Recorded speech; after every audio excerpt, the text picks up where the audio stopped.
2014 के कंपैरिजन में अधिक सीटों पर विजय प्राप्त करने जा रही है।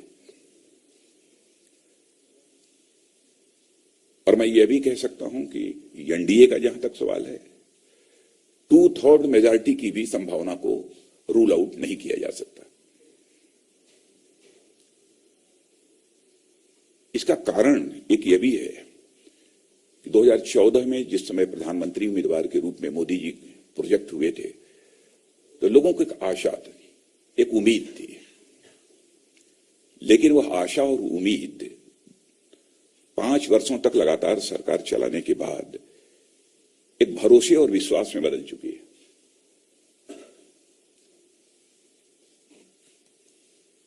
और कई स्थानों पर तो मुझे अंडर करंट दिखाई दी।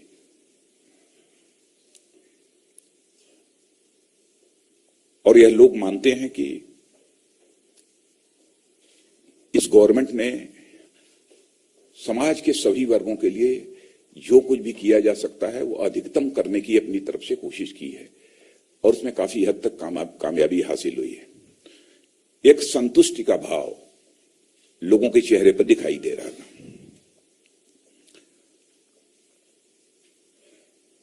और लोग स्वाभाविक लोग अपनी इच्छा जो व्यक्त करते थे व्यक्तिगत बातचीत के दौरान भी, लोग चाहते हैं कि मोदी जी को एक बार पुनः भारत के प्रधानमंत्री के रूप में काम करने का अवसर मिलना चाहिए।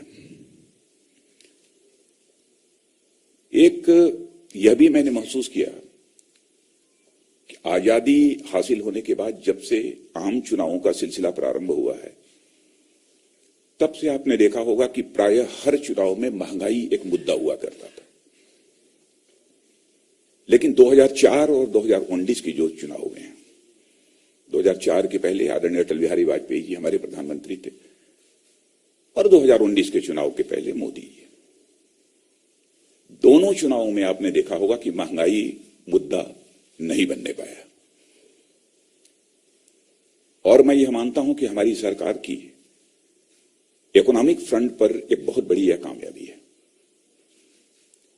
और यह कामयाबी जो हासिल हुई है, यह गवर्नमेंट के इकोनॉमिक मैनेजमेंट के कारण और साथ ही साथ करप्शन को रोकने के लिए सरकार के द्वारा जो भी कदम उठाए गए उसका यह परिणाम है।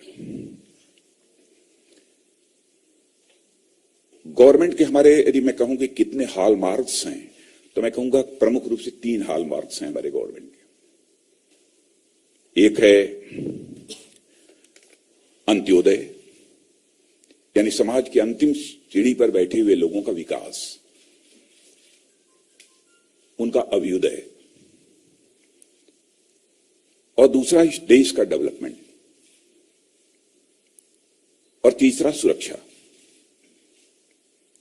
इन तीनों पर हमारी सरकार को बहुत ही शानदार कामयाबी हासिल हुई है। इसका स्पष्ट परिणाम धरातल पर देखने को मिल रहा है।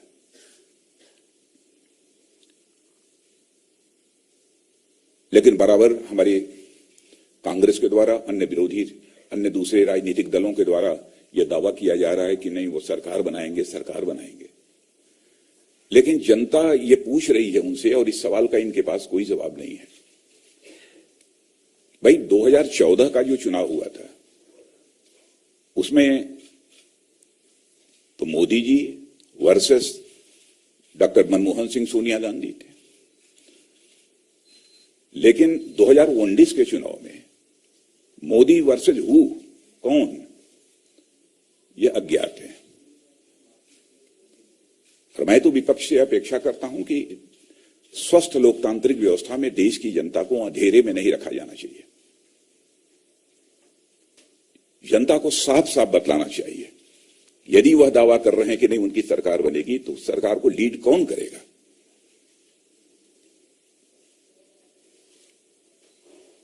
देश की जनता से लोकतांत्रिक व्यवस्था में लुका छिपी का खेल नहीं होना चाहिए।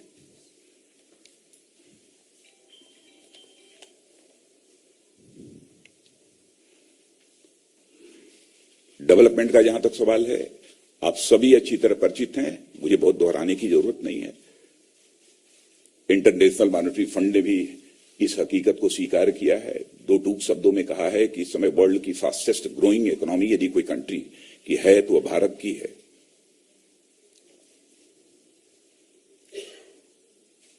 भारत के भविष्य को लेकर भी आर्थिक संदर्भों में सारा विश्व पूरी तरह से आश्वस्त दिखता है।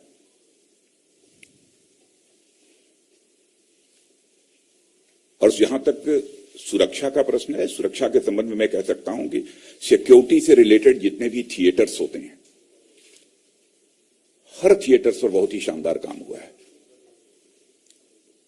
LWE का जहां तक प्रश्न है, लेफ्ट विंग एक्सट्रीमिज्म का, आप कांग्रेस गवर्नमेंट के पिछले 5 वर्षों के कार्यकाल को देखें और ये मोदी जी के नेतृत्व की जो 5 वर्षों की ये सरकार रही है, इसके कामकाज को देखें तो आप सहज रूप से इस नतीजे पर पहुंचेंगे कि जो इंप्रूवमेंट हुआ है इस फ्रंट पर वो बहुत ही शानदार है, उल्लेखनीय है, रिमार्केबल है। अब जैसे कांग्रेस का जो टेन्योर रहा है 5 वर्षों का, उसके कंपैरिजन में सिविलियंस की किलिंग में भी 60% की कमी आई है। मैं LWE की बात कर रहा हूं, लेफ्ट विंग एक्सट्रीमिज्म की, और सिक्योरिटी फोर्सेस की किलिंग्स में भी 62% की कमी आई है। और इस समय नक्सलाइट्स, जिनको बोलचाल की भाषा में कहते हैं, वो इस समय डिस्परेशन में है। और आप देखते होंगे वो आईडी का प्रयोग करके हमारे सिक्योरिटी फोर्सेस को के ऊपर वो आक्रमण करने की कोशिश करते हैं। सीधे फेसाब करने की भी हिम्मत नहीं रह गई है, लेकिन फिर भी इस पर कुछ करने की और अधिक जरूरत है। और हम लोगों को विश्वास है कि आगामी 3-4 वर्षों के अंदर इस नक्सलिज्म की समस्या से हम देश को निजात दिलाने में पूरी तरह से कामयाब रहेंगे। नॉर्थ ईस्ट की एक्सट्रीमिज्म का जहां तक सवाल है, उग्रवाद का प्रश्न है, 97 के बाद सबसे बेहतर स्थिति यदि रही है तो विगत 5 वर्षों में रही है। एक बड़ी वारदात 2014 नवंबर या दिसंबर में हुई थी असम में, जिसमें 62 हमारे आदिवासी मारे गए थे। और उसके बाद जिस तरीके से हम लोगों ने प्रभावी कार्रवाई की है, उसका परिणाम पूरे नॉर्थ ईस्ट में पूरी तरह से दिख रहा है। टेररिज्म के फ्रंट पर मैं कहना चाहूंगा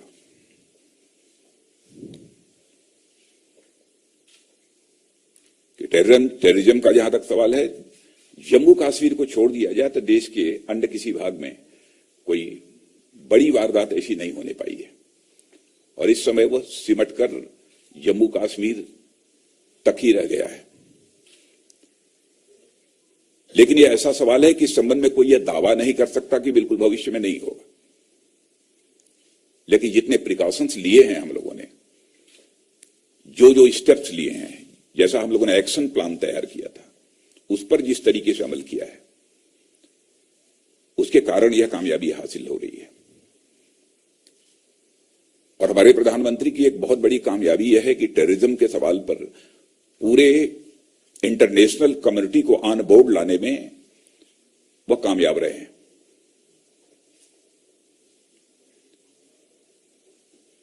विडंबना यह है कि आतंकवाद के खिलाफ जो हमारी लड़ाई चल रही है,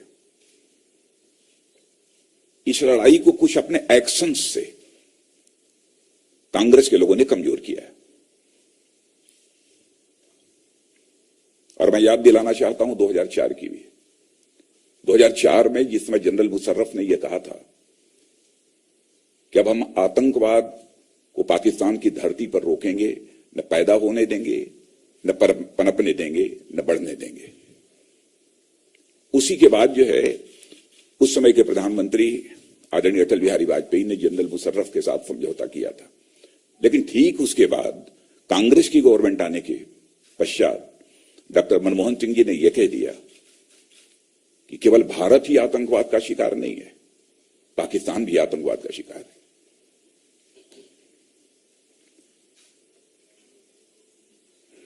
इस प्रकार के वक्तव्यों के कारण स्वाभाविक रूप से आतंकवाद के खिलाफ जो हमारी लड़ाई है वो कमजोर होती है।